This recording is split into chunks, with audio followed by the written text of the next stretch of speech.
So hi, Welcome to Noise Podcast. I'm Shane. I'm Glory. It's Tuesday. It's the morning, as you can tell by the sunlight in the back of my room. Look at that. Yeah, that's so fun. It's awesome. It's beautiful. Yeah, normally it's pitch black in here. So happy Tuesday.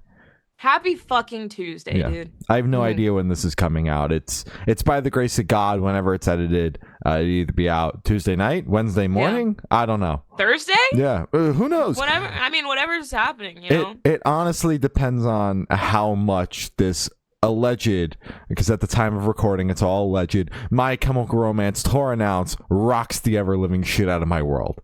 I'm so excited. I really hope, because alleged. Yeah. I really hope that they're coming somewhere in the DMV. Yeah. Or you could just come to Jersey and we could go together and it would be a blast. They're from Jersey, right? Yeah. Yeah, okay. I would probably make the trip for Jersey because it's a hometown show. Oh my god, what if they play new stuff? I hope what they're also alluding to is new shit. You know? I mean, like, it better be alleged stadium tour, like, no offense to My Chem, they're big, but like I don't know if nostalgia alone can continue to sell tickets for the rest of their career, especially Blink was able to do it. Huh? Blink could do it. Well, yeah. But you know, the rooms are bigger this time. Like, yeah, allegedly. This is we literally know nothing. We're going off of the Reddit posts that were posted. A fucking Reddit post. Didn't we learn our lesson like the last 5 Reddit posts? I don't know. There have been Reddit posts since they fucking broke up, and Hey, you know, this one, man. You know, like we could put this out. This could come out in an hour because nothing happened, and I'm just able to lock in. Exactly, because fucking jack shit happened. Gerard Way's all tucked in his bed. Just like, oh, the kids are fucking doing it again. Someone made another Reddit post. And we're not doing nothing. It's a merch drop. Nothing. Oh my! If it's another fucking merch drop or another fucking makeup collection, I'm gonna lose my shit. Ooh, yeah. Not gonna be pretty, guys. Not gonna be pretty. But you know. It wasn't My Chemical Romance, but we both went to shows this past week.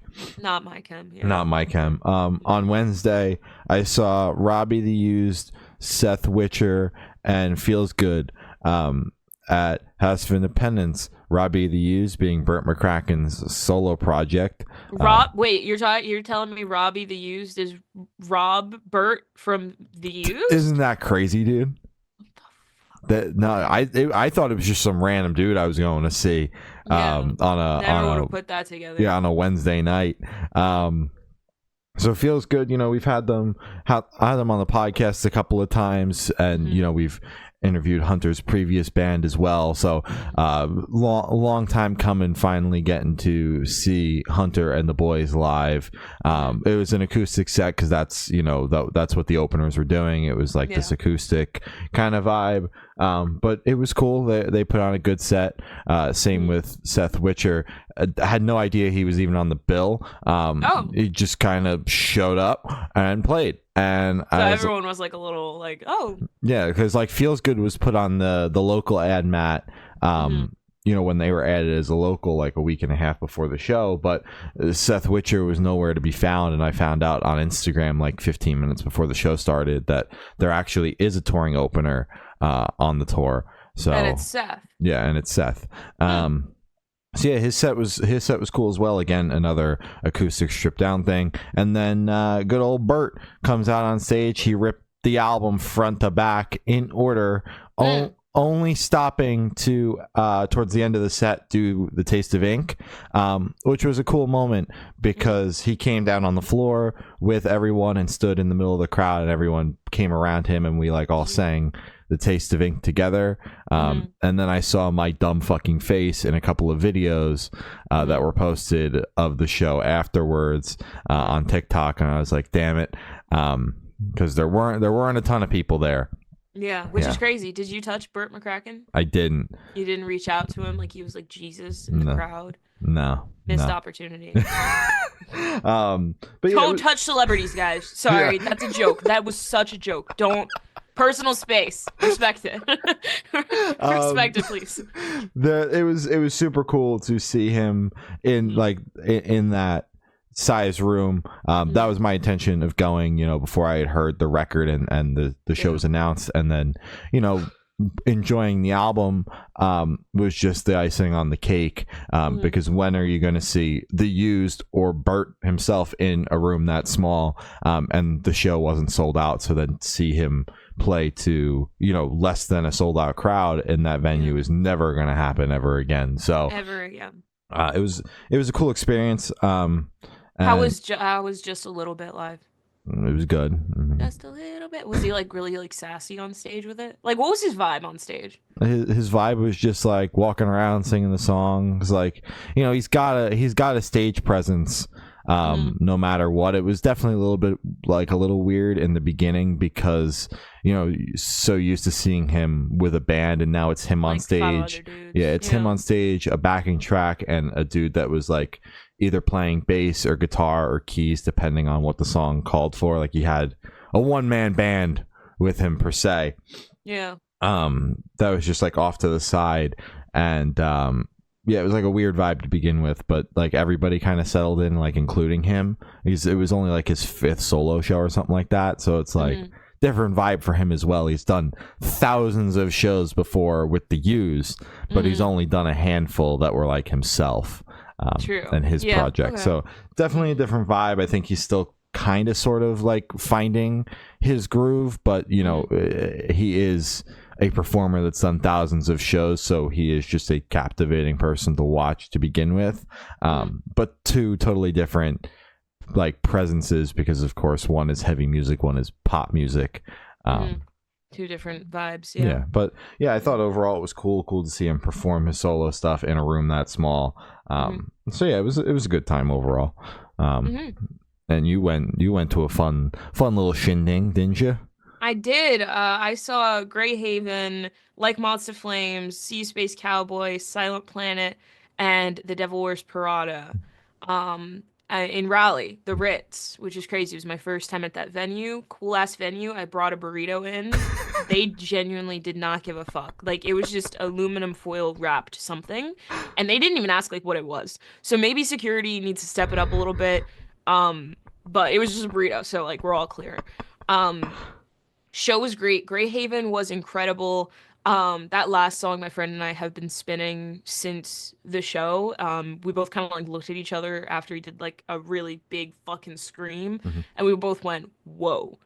Like Moss of Flame was fucking incredible. I didn't expect them to be second. In my head, it was Greyhaven, Sea Space Cowboy, then Like Moss of Flames. I think the bands are alternating. Like, I think those two bands are alternating because it was Sea Space Cowboy and then Like Moss of Flames for me. But but at the Scranton Festival, Like Moss of Flames opened the night. So I just don't know what the fuck's going on. But it caught me off guard because I saw all the guys from Like Moss of Flames coming on stage, and I was like, "What the fuck is happening?" I guess they're teching for they're teching for Sea Space Cowboy. Yeah, and then someone started fucking talking the mic, and I was like, "This isn't Sea Space. What the fuck is happening?" And then they're like, "We're Like Moss of Flames." I went, "Oh, that'll do it. Checks that'll out. do it. Yeah. Okay." Yeah, when Like Moss of Flames is on stage, you would expect Like Moss of Flames to play. Exactly, you would hope so. They did an incredible show. Blew me out of the water completely. I'm not as well versed in like Monster of Flames. I have like 2 songs that I have on loop by them. It's like a Dissociative Being. I fuck with that song heavy. I think that's like the main song that I listen to, and it wasn't on the set list. So what's that about? Genuinely, like what the fuck is that about? It was a single, and it's pretty well streamed, and it's my favorite. Yeah. So that should have qualified it for. They should have known you were going to be there.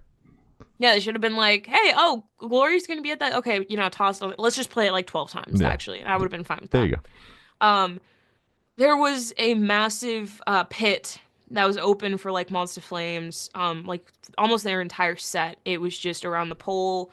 There was a trash can that was in the pit that someone kept spinning around the pole, falling, holding it up. They didn't dump anything, thankfully, because that would have been disgusting because people were spitting in it and doing all that. But they didn't. That was great. Sea Space Cowboy was fucking awesome. Sassy as shit. I loved their stage presence so much. The songs were great. I mean, they played fucking Lubricant Like Kerosene. They played what the fuck? It's like Silhouettes in Motion. two of my favorite songs off of their new record. So that was really exciting. Also got to hear a good bit of their older stuff. That was really cool. Enjoyed it a lot. Silent Planet. I think you Oh, liked them a little bit. I think I like them like a little bit. Silent Planet came on. I missed the first song, which is fine, even though that was the most exciting song for me, but it's okay, Off-Worlder. I'll see you again another time, in another life, probably. Their set was fucking incredible. Garrett is so fucking cool. He had his dogs out the entire time, and that shit was a little alarming when he went into the crowd. And I just thought, Gloria and I texted about it after the show. She texted me. She was like, Garrett had his dogs out the whole time. The whole time. I just saw fucking toes when he was crowd surfing, and I went, what the fuck? Are you fucking kidding me? Antimatter, they played Antimatter, obviously, and that's like my friend and I's fucking favorite song by them. Our favorite song together, my favorite song by them is Off-World. But it's okay. I will see them again. Incredible show. They did so good. Then the Devil Wears Prada came on. Great show, insane stage performance, stage presence, commanded the crowd. They were like, why the fuck is the South the best spot for fucking metalcore? Why is it becoming like the capital of metalcore? This shit makes no sense. Like, they were just, because we did like a really good job, apparently. Like, one of them, the second vocalist, not the guy we interviewed, Jeremy. but the other guy. Yeah, he was like, usually by the second song we have to like tell people to get moving, but you guys are already fucking moving. What the fuck is that about? And I was like, yeah, we are. I was not a part of that. I'm one of the people who just stand there and, you know, like point. I'm a big pointer. You're a big pointer. Big pointer. Yeah. But everyone else was moving, which was great. Cancer. Why the fuck is that on the set list? Great song. I love it a lot. Massive fan of that song. Honestly, the entire set list made me a fan of them. I will be revisiting it. I really liked Mammoth, the first song. That song's a fucking incredible opener. Honestly, and then we left. We left 2 songs before the end just to like beat the crowd. And my friend is the Devil Wears Prada fan of our little group, so she was like, "I'm cool. We just leave after this one and we get merch." That's when I spent $70 for a Silent Planet hoodie. It's like my favorite hoodie now, so it's completely okay. But goddamn, $70? You know what? It's fine. You guys made fucking Super Bloom, so I should probably be giving you more money. They also didn't perform Super Bloom, which pissed me off a little bit. Live you learn. Great show. Loved it a lot. Beat the crowd. Beat the rush. Look at that. Great set list. Awesome all around. Oh yeah. I didn't even look at the merch prices because I was like, when I went, I was about 24 hours fresh off of getting back from Scranton, and I'm like, I'm good. Yeah, I'm good. They had a jersey that I really want. Devil Wears Prada. Yeah. Next time, I have to get that fucking jersey. I should have gotten it. Yeah. And then the same night that Gloria was seeing The Devil Wears Prada, I was back at House of Independence seeing Games We Play, Braden Bales, and LOL It's Leah. We've had Leah on the podcast a couple of times, so it was cool to not finally see her because it was my second time seeing her, but this is like the new iteration of her project because she used to just go by Leah, and now it's LOL It's Leah. And she's got, the band behind her now as well. So it was cool to see her, with this new form, new record. She put on a good show. Braden Bales was cool as well. Just another one-man band. That was like that was my week, was just one-man bands. But it was cool nonetheless. In Games We Play, I've seen him open 3 times for Fall Out Boy. So this was now finally getting to see him headline, and I always a big fan of his personality, like what he puts on social media is what he does on stage and everything like that. But to see him headline and not play for 15 minutes is exciting and fun, and was a good time. And he did the same bit that he does with that he was doing on the Fall Out Boy tour, where like my brother, he's on the tour with me, ladies, he's single, yada yada yada. And like when he's got 15 minutes to perform, I thought it was the most annoying thing, because I'm like, you could like squeeze in 2 more songs here. Exactly. You're yapping. Yeah, the songs are 2:30, 3 minutes long. Like we could get 2 more in here instead of a 4-song set list. You'd have 6. Like let's keep the show really moving. Think about it. Yeah. But headline, it was like almost like a nice break because it was pretty much like go, go, go, go, go until Naked, which is when he did the bit with his brother, and his brother came up and played bass for the song and yada, yada, yada. So it was like it actually made sense in a headline setting, but was never a fan of that bit when, he was opening for Fall Out Boy. But yeah, overall, it was a good time. I was glad to finally see him headline because I've known about Games We Play since the song popped off on TikTok and just haven't gotten to see him headline. But this was his first time headlining in Jersey, so I had to be there. It was right down the road from my house. Yeah, it was basically in your fucking backyard, dude. Yeah, hell yeah. We got some records, got some EPs. And only a couple singles this week. This week, only like fucking 4. Yeah, it's weird. But this week was the week of self-titled albums and surprise drop EPs. So kicking it off, we got Make Them Suffer. They dropped their new self-titled record titled Make Them Suffer. No way. No fucking way. We had Nick from the band on the podcast. We dove deep into the record. Obviously heard the record going into that interview, and when I heard the album, I was like, holy hell. Yeah. Holy fucking shit. Because I was digging the record already. The singles going into it. I had become a enjoyer of the band, not really a fan because I didn't dive too much deeper past the Bad Omens tour, but seeing them on that Bad Omens tour was like, holy shit, this band's fucking sick. Doomswitch had just come out. They were playing some old stuff as well, and their energy was fucking insane, and I was a huge fan of Doomswitch. So I started following the singles going into that, and I was fucking amped. I think we were like fresh off of Oscillator when we finally got to hear the record, and I was stoked. Pretty much from the first time I heard this album, I was like, this is album of the year contender here. You said that shit immediately, and I went, whoa. You're like, I didn't even listen to it yet. Pump the brakes, pal. Give me time. It's 10 a.m. So yeah, I'm a big fan. I've had this shit on loop since Friday. I tried not to listen to it too much going into the album. I just knew that I was a big fan of it, but I was like, I'm gonna spin this one hard when it comes out. And then I just so happened to have a work from home day on Friday. So this was the soundtrack to all of my emails that were sent Friday. If you got an email from me Friday, this record was playing in the background. Exactly. Just imagine it. While you're reading it, listen to the album. Listen to that. Shane could probably give you the timestamp of the song he was listening to while he sent you the album, just so you could really be in that headspace. There you go. The singles, it's been a long rollout with Doomswitch coming out at the end of 2022. It's now the end of 2024, so it's been still sizable. It's been 2 years of consistent drops, but we got a bunch of singles in that time in the time frame, and this record isn't super long. It's basically like a 50-50 split of new songs and songs that we've had some for a couple of years at this point. And I think I don't struggle with having heard a song like Doomswitch 9 billion times going into the album.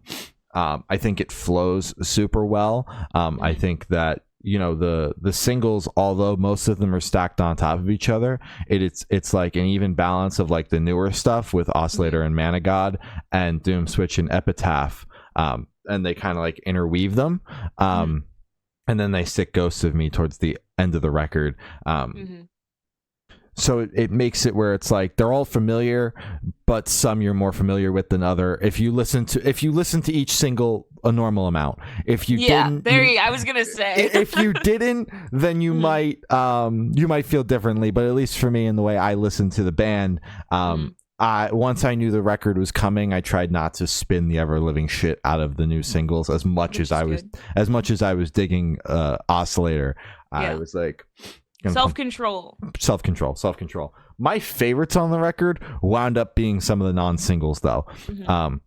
Obviously I love all of the singles. Oscillator's hands down my favorite single, and blew me away and continues to blow me away every goddamn time I hear it.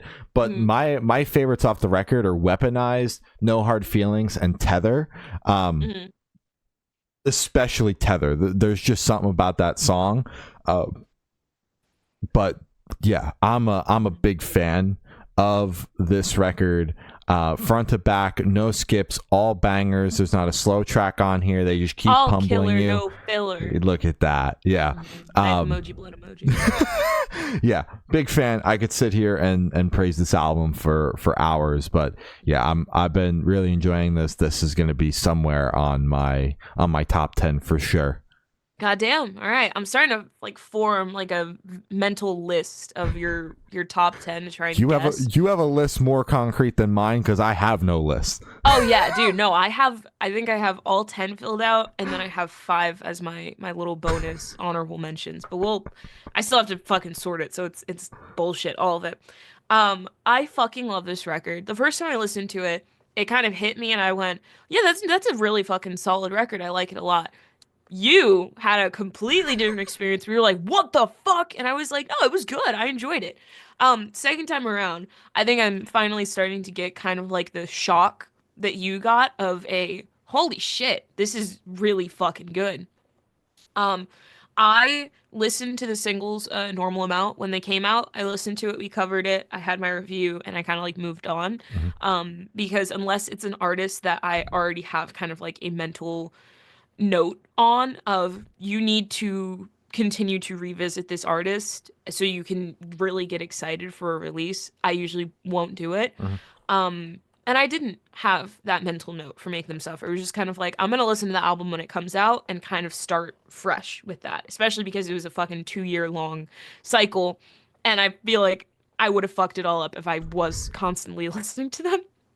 So the second half of the record is my favorite. I think starting from Epitaph and down are all of my favorite tracks. That run is fucking incredible. No Hard Feelings and Venusian Blues are 2 of my favorite songs just off the record.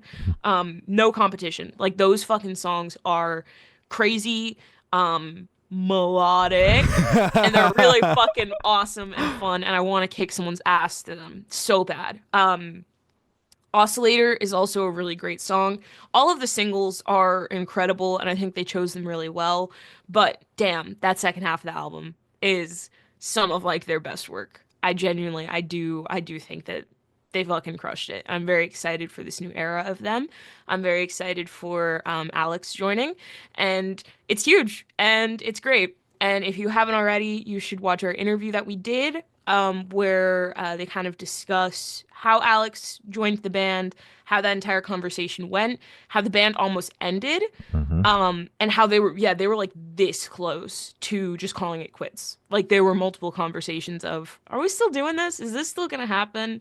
But Saved by the Bell, they're here. New album, great album. So yeah, very big fan of this record. Hell yeah. And I desperately need to see them over here in 2025, because I missed their last tour around here, which was that big, all a bunch of bands from Australia came over here and did like a US tour. So I desperately need to see them over here in 2025. I'm going to assume there's plans, but you can never be too certain. Yeah, would catch them for sure. For sure. Hell yeah. State Champs dropped their new self-titled album, State Champs. It's a week for self-titled records, I think. Yeah. That's what it feels like. Sonically, this is what I think of when I think self-titled record. Because, State Champs is absolutely like one of the pillars of the modern pop punk scene. And they have their sound that has changed slightly throughout the years, but you typically know what you're gonna get with State Champs, and this is the definition of getting exactly what you're gonna get from State Champs, and I do think that this is like the album that makes the most sense to be like, this is self-titled, because it feels so much like what we know State Champs is. Yeah, absolutely. It is just State Champs, like the purest State Champs. I've been listening to State Champs since 2017, 18 probably. And when I say listening to, I mean passive listener. They'd come on in my radio or, recommended songs after I finish a playlist or something, because I was always kind of in the same circle as State Champs. And I always listened to like their friends, their band friends or bands they've toured with or something, but I never ever got into State Champs themselves. And it was always kind of a mental note of, I got to get to them. I have to get it because it's them. They are the figurehead of pop punk, modern pop punk. That's their genre, in my opinion. They have it down. They nailed it. They have perfected it. And now if you want to listen to pure ass pop punk, this is the record for you. Yeah. Now, I feel like I missed the opportunity to get into this band when I was younger, because I've just known of them for so long that it's kind of just like I know them. I know like a good bit of their songs by heart, by fucking memory, but just pop punk in general doesn't really hit for me as much.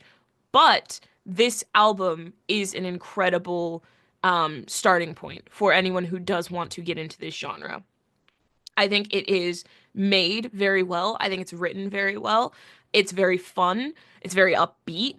And I think it's a solid fucking pop punk record. And I think they nailed it. And it seems like everyone is receiving it very well. So they did something right, I really enjoyed it a lot. And I think it's a great record. Yeah. I really do.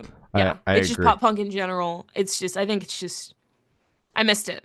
I missed the opportunity. And I'm really fucking pissed because I should, like 12-year-old me is like hitting me in the inside, like, you should have been a fucking fan. It's never too late, bro. It's never. You're right. It's never too late. It's never too late. The best time to start is right now. I obviously always prefer the heavier stuff, but pop punk is where I got my start in the scene. But State Champs is, again, for me, always been the band that's like, they're on the Sad Summer, they're on this, they're on that. So everywhere. I know a good chunk of their songs from that, and I saw them headline a couple of years ago, and didn't do much prep going into it, and knew pretty much all the songs that they played, just from being in the scene and being around the band. So it's like, if that's not proof of them being one of the pillars of the modern pop punk scene, I don't know what is. But I think that this album is fucking incredible. Some of their best work to date. I love the way it opens with The Constant. I feel like it is such a fantastic opener, and it grips you immediately and gets you super stoked on the record, sets the tone. Definition of an opener. I also really like Save Face Story because it's got a little bit of like a grittier edge to it with the feature from Slope. Because the album is very much like pop leaning pop punk the entire time. So towards the end, to get that grittier edge, I'm like, this is appealing to me. The guy wearing a Current shirt today, that's appealing to me. Exactly. But I'm a big fan of this album. I could sit here and name a good chunk of the songs, as always, as favorites. But I'll keep it to just a couple this time around. A lot of catchy moments. That's what State Champs is known for. They're super catchy, hooky choruses. They're found throughout this album. They're littered throughout this record. So as I said at the beginning, this is the definition of a State Champs record. If for some reason you haven't dove into their stuff, I would say they have plenty of iconic records that are great places to start. But if you want to know what they sound like currently and go backwards, this is a fantastic starting point, because it is the culmination of everything that they've been working towards up until this point. Yeah. Absolutely. Yeah. Damn right. Hell yeah. Hmm. And they are out right now supporting this record with support from Knuckle Puck, Daisy Grenade, and Meet Me at the Altar. So if that's coming near you and you like State Champs and you want to see State Champs, because they are a great time live. I've seen them a bunch. More times. You would know. More times than I can count. You should go because it's a good time. And, they're a fun show. And that's a great bill. Mm-hmm. So, hell yeah. Oh, yeah. Counterparts dropped a new EP, Heaven Let Them Die. Now this is a continuation, a part 2, if you will, continuing where the last record picked up, a eulogy for those still here. I love when bands do that, like a little companion piece. Exactly. A little cute little side EP to go along with the first little thing. Okay. And this was also a surprise drop. And I love when bands. Sorry, tweaking about that. Yeah, I love when bands are just like, you thought it was a single, boom, here's a whole EP, same day, go for it. Go crazy, go crazy. There was no announcement, there was no nothing. There was obviously rumors and things of that.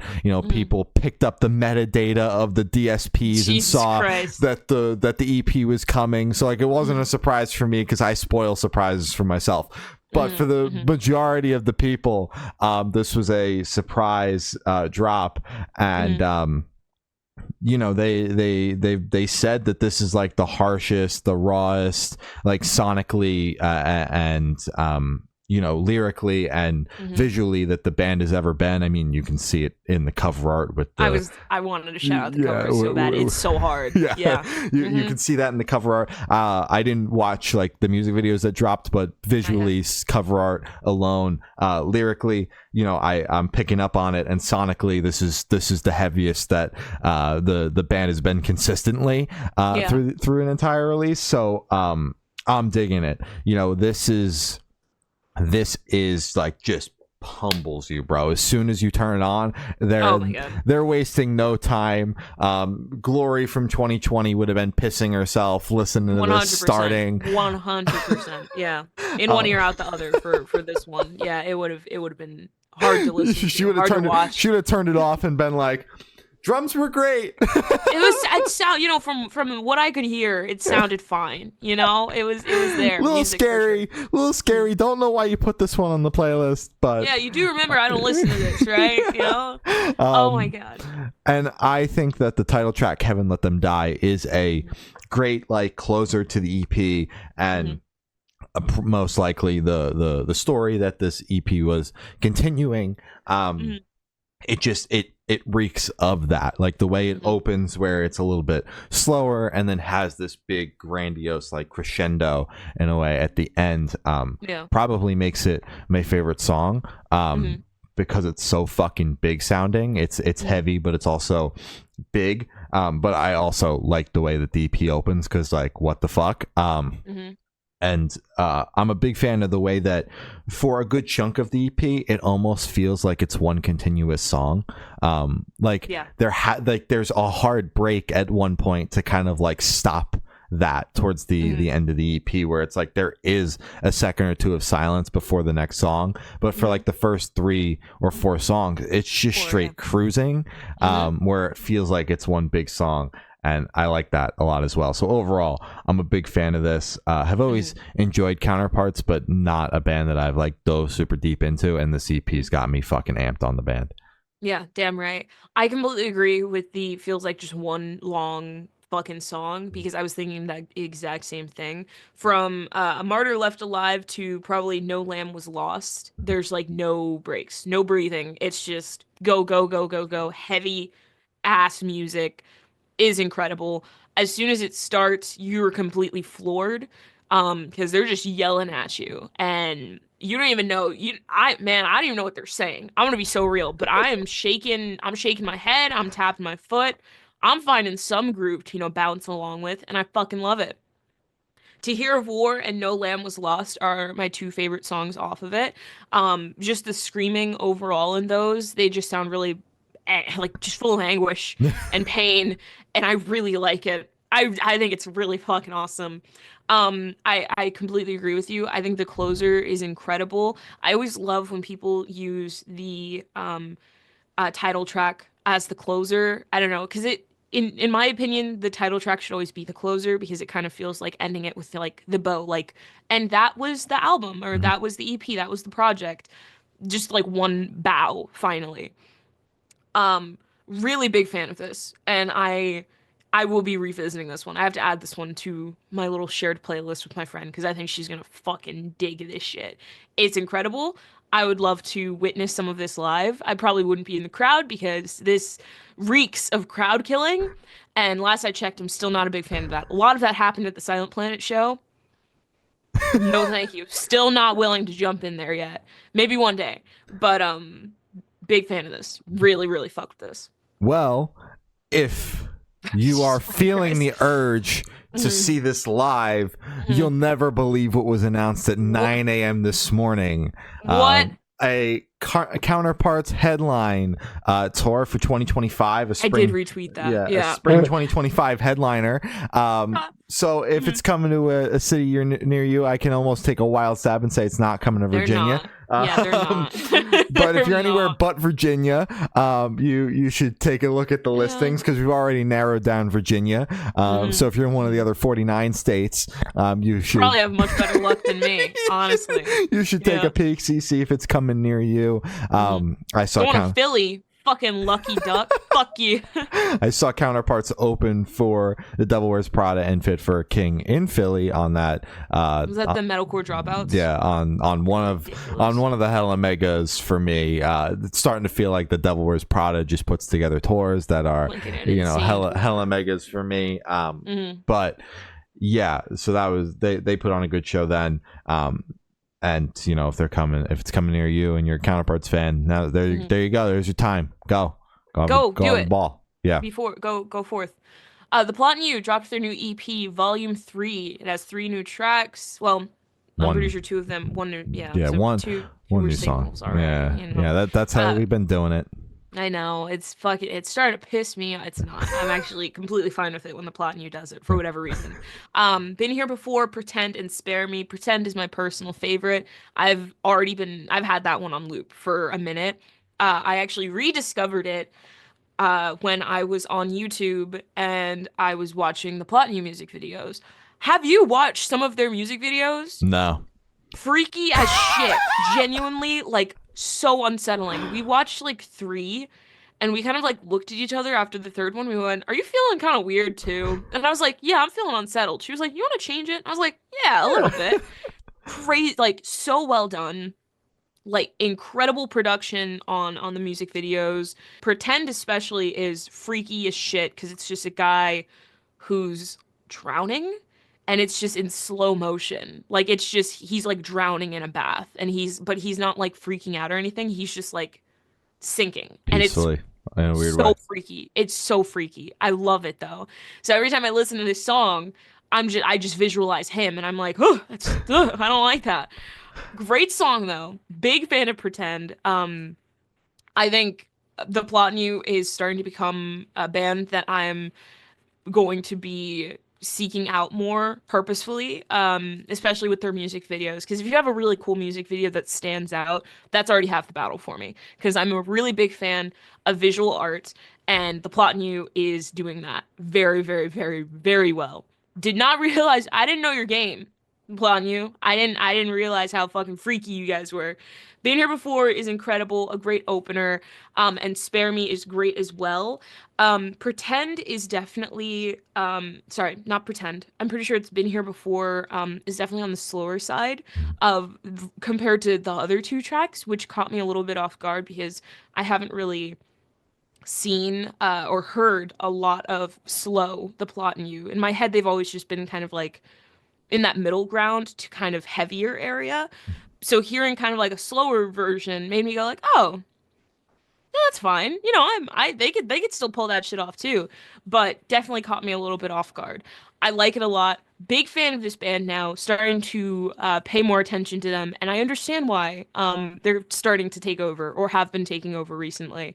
Guys, I get it. I hopped on the train. I'm a little late, but I'm here, Choo-choo. and that's all that matters. That's all about choo-choo, man. Oh, Jesus Christ, I fucking love this band. This is like the perfect taster EP in a way from the Plot and You, because you got like the little bit slower, as slow as they may get with Been Here Before. Pretend is a little bit of like almost a poppier song in a way, like not that it's a pop song, but it's this like sonically more upbeat song than what we normally get. And then Spare Me, coming off of those two songs, you're like, what the fuck? What the fuck is happening? It gives you whiplash in a weird way, even though it's what the Plot and You is known for and does. It's a good old heavy track from the Plot and You.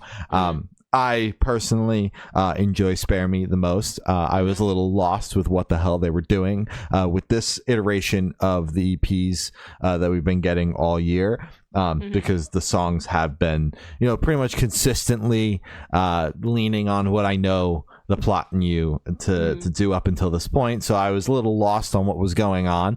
So Spare Me, reeled me back in. Not that I was unsubscribing from the Plot and You. I was just like, what's going on over here, guys? Can we get some clarity on this situation? Please. Got the clarity I needed. But yeah, overall, big fan of this. I don't know, where these volumes are going. If we got more coming, if they're going to stack into a record, I don't know. But we're at 9 new Plot and You songs this year, so we've almost got an album's worth. We're so close, guys. At this point, we kind of do. A short album, so it's been a good year for Plot and You fans. If you're in the U.S., they're currently on tour. They're headlining with support from Currents, Windwalkers, and 0936. So if that's coming near you, it's like a weird B and C market tour. Like it's going to Virginia. Like what the? And it's going to like fucking Norfolk, Virginia too. I'm not complaining though. Yeah, I saw that tour go up because we've had all the support on the podcast. I'm the biggest Currents fan ever. I love that fucking. You're wearing band. their fucking shirt, right? I'm wearing the tour shirt today. Yeah, trust you guys. And I saw that go up and I'm like, oh fuck, do you mean the closest show's 300 miles away? I'm saying, I guess you just have to come to Virginia then. I don't know. People actually go to shows in these markets. All right, man. But if it's coming, if it's coming near you, have a great time. They also did announce a 2025 tour, and that tour has Holding Absence, Boundaries, and Acres on it. So if that's coming near you, check the dates. Sky McKee dropped his EP, Less Is Less, the debut solo EP from Sky McKee of Super Whatever fame, but I guess it's not Super Whatever fame because Sup What's back. Sup What? Yeah, they announced their comeback show in LA. It's in December. But in the meantime, Sky's got a little solo career as well that's starting out. Been dropping a couple of singles. They compiled into an EP, the new song being Talking Heads. We've covered the other two songs, but I've always been a big fan of Sky's songwriting, and to see it strip back a little bit more, and the focal point be a little bit more on his lyrics, is fucking rad, because there was so much going on with Super Whatever. Obviously it's a band, so there's more instruments going on. This is Sky. Yeah, a lot of beat boops. This is a little bit more stripped back. This is Sky. So I'm a big fan. It allows the lyrics to hit even harder. I really like Anita and Broken Beyond Belief. That's no offense that's to my favorite. That's no offense to Talking Heads. I think it's a great song.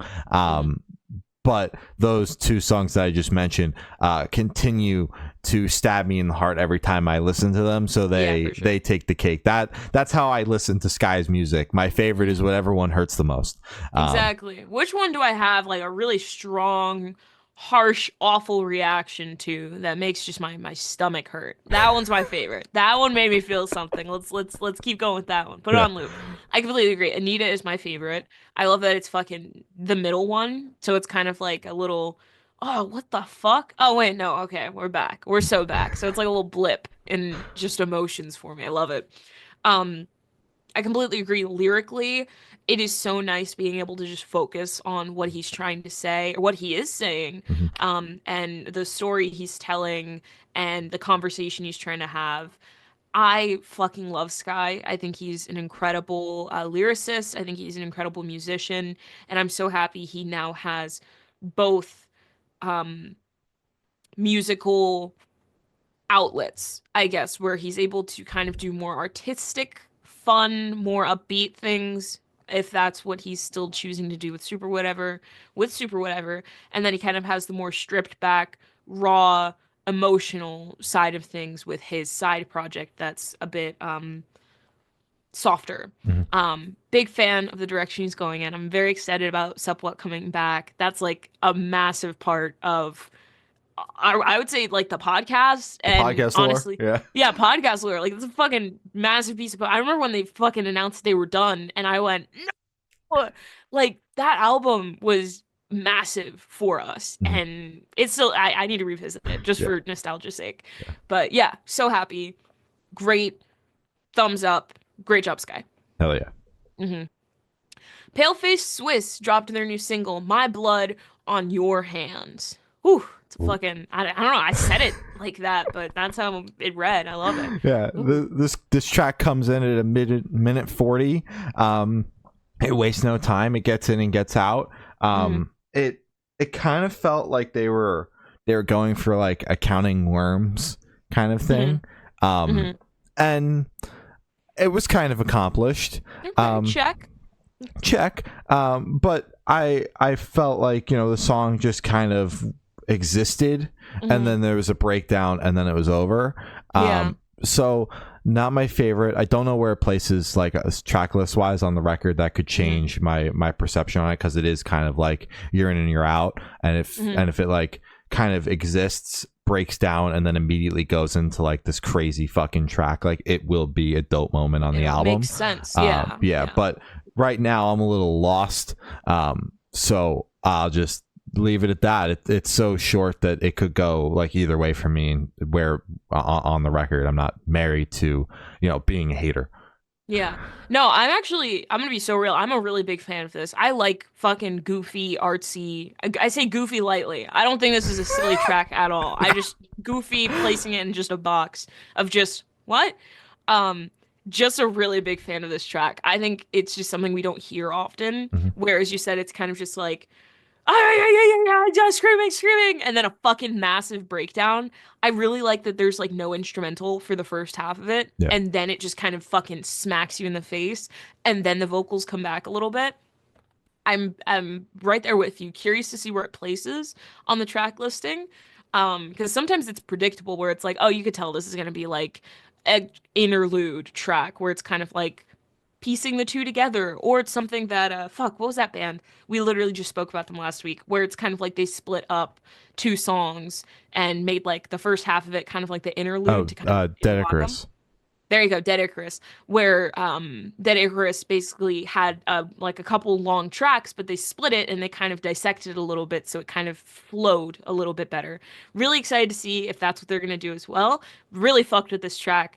And it's a lot heavier than I usually like, so that caught me off guard, but I really did like it. I liked it a lot. Hell yeah. If not for me and left to suffer, dropped the new single Say It to My Face. Was not expecting new If Not For Me so soon, but I'm into it because this band has quickly become one of my favorites to emerge this year. Finally got to see them live a handful of weeks ago, opening for Set It Off, and to have a new track already, I'm fucking amped. I think that this song is fucking awesome. They're so good at like, being heavy and existing in this metalcore space, but also writing super catchy choruses. Yeah, they have that shit nailed. Yeah, and this song is the definition of super catchy chorus. It's not an uber heavy song. It's got obviously a heavy moment on it because of the Left to Suffer feature. But that chorus, man, is super catchy. I'm digging this a lot. Yeah, I'm a really big fan of just the vocals overall on this track. They're very, God, I don't know, it's very, you already said catchy, but that's genuinely just what this band does. They kind of hook you in, and then with the new feature, it just kind of fucking pummels you in the face. I would like them to continue pairing up with a lot more heavier people, because I feel like this is the balance that they need. They need that super like la la la la la, we sound fucking beautiful as shit, angelic, I love it, to then someone just hitting you in the side of the face and breaking your jaw. Love when that happens with music. Great song, really big fan of how it flows.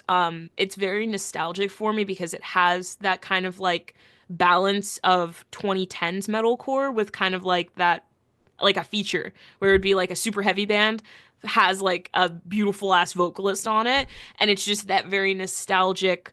Damn, I love when that. It's just very satisfying. Yeah. It's very satisfying, and that's what it reminds me of. Big fan of this song. Hell yeah. Until I Wake dropped their new single Messenger. Dude, another fucking ripper from Until I Wake. We're coming up here just about a month away from the new record. I am very excited. The singles so far have all been awesome. This track is no exception. And dude, I'm just stoked. Yeah, me too. I'm a big fan of this band a lot. I think they have everything down, and I'm very excited to see what else is hidden up those sleeves. What else they got planned for us? We don't have much longer to wait. Yeah, come on, guys.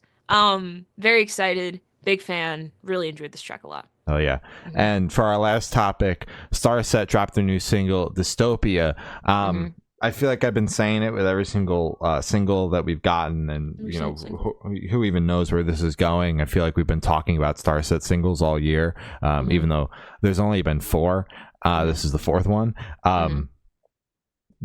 I feel like I have finally gotten into the band, because they are like, there is like this. There's like this hurdle, I feel like, at least with previous releases, that you had to get through, because there's this huge world building going on with this band. They're very theatrical. It's daunting. Yeah. You know, we had a podcast episode very early on when we had like 9 hosts on here, and one of the hosts was super into Starset, and the lore was explained to us, and I still I grasped like none of it. Gone. None of it. But again, it was nice having a person on here who was very into it and at least tried. Yeah, you know, I appreciate the fact that they tried. It was no offense to them and how they explained it. It's simply the fact that it just ran too deep, and it's like, not to bring this band up, but it's like trying to get into 21 Pilots in 2024, like the lore. Forget about it. It's because there's so much shit has happened, and you had to have been there from the beginning, or you have to have too much goddamn time on your hands to actually research and do all that. Why you shouldn't have to research to get into a band, but you know, and that ends the 21 Pilots portion of the discussion. I just feel like I was about to get heated. I just felt like that was like what I'm trying to portray with this band going into the singles so far. It felt like you kind of had to know at least a little bit of the lore to like understand the music. And I feel like now, like, that layer has almost been stripped back, where obviously the band is still this big theatrical, you know, production, but the songs feel like a little bit more like at, you know, base level, that you can take them and just listen to them as an enjoyer. Or it's almost like they're starting over. It's a new chapter, and it's a good jumping off point for us. Yes. Like, we're able to we're not lost. We're not lost in the sauce this time, because it's just now starting. So we're able to kind of like grab on, and then we'll be all caught up from there on. Yeah. So like I'm listening to these songs, not being like I'm fucking lost. I'm listening to these songs and be like, these are fucking dope, and they're also great songs at their core. Yeah. And if you want to dive deeper, you can certainly. I'm sure you can dive deeper. This band has always had 9 layers to them. So with that, all that to say, I'm a big fan of the song, because I'm not lost anymore, and that's how I've been feeling. You know, with the singles so far. You know, Toxic keeps coming on.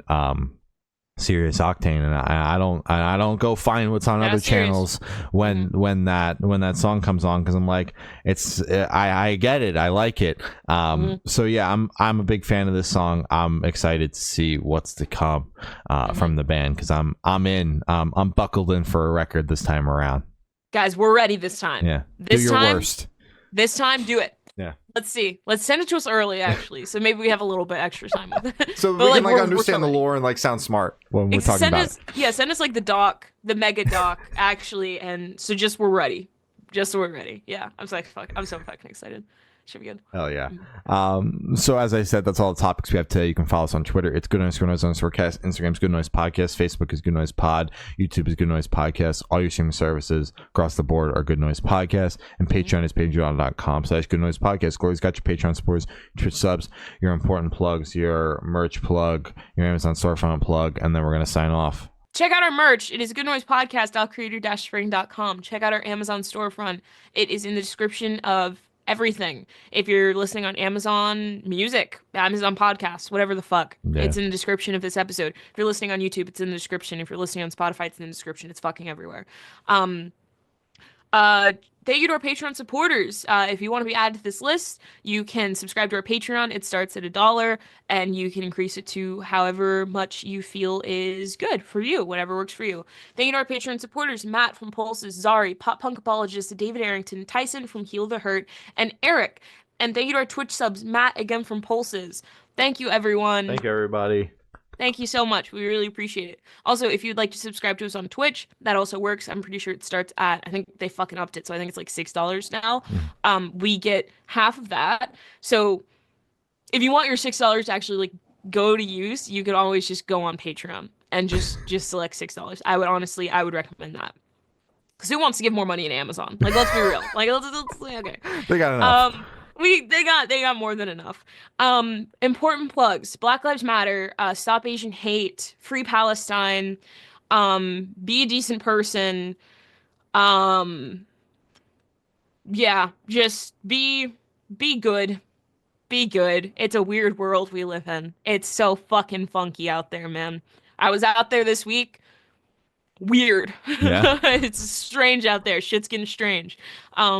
But yeah, so just be good. Mm-hmm. Hell yeah. Well, that's what we have today. I've been Shane. I've been Glory. And we have been the Good Noise Podcast. See you next week. Bye. Bye.